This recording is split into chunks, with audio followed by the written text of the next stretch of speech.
There's a chart I saw recently that I can't get out of my head.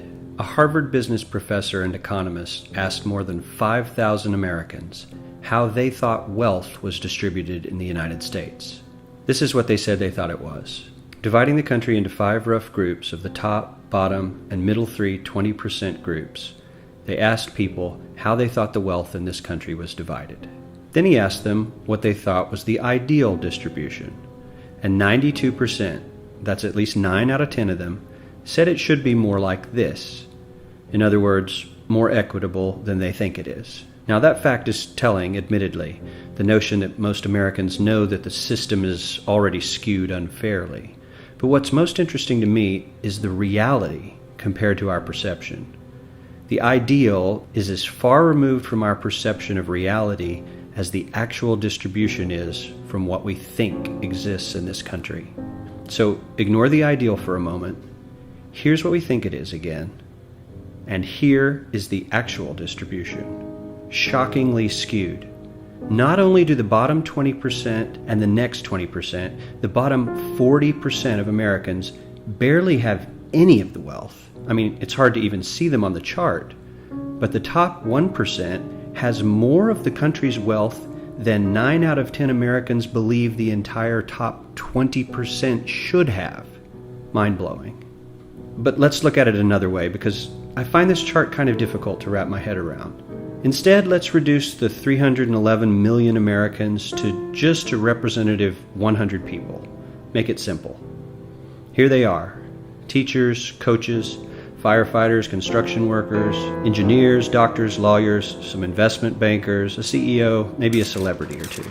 Now let's line them up according to their wealth. Poorest people on the left, wealthiest on the right, just a steady row of folks based on their net worth. We'll color code them like we did before based on which 20% quintile they fall into. Now let's reduce the total wealth of the United States, which was roughly $54 trillion in 2009, to this symbolic pile of cash. And let's distribute it among our 100 Americans. Well, here's socialism, all the wealth of the country distributed equally.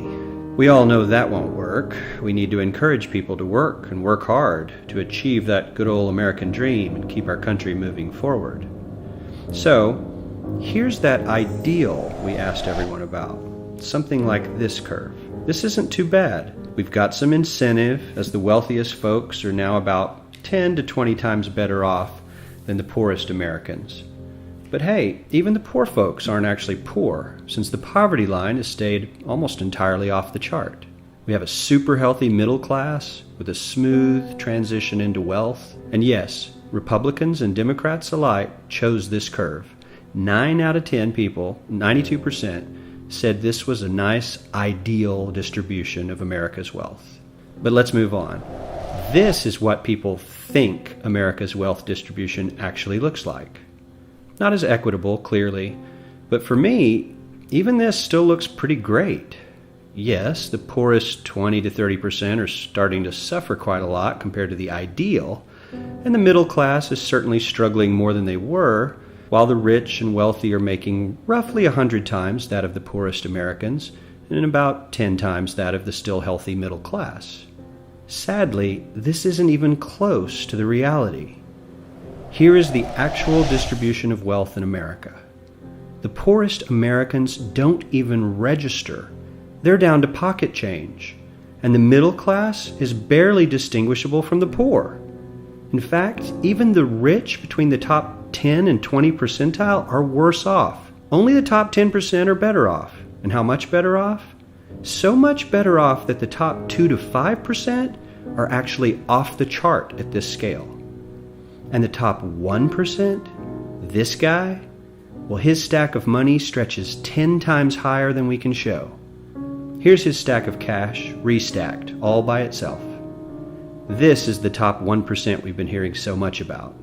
So much green in his pockets that I have to give him a whole new column of his own, because he won't fit on my chart.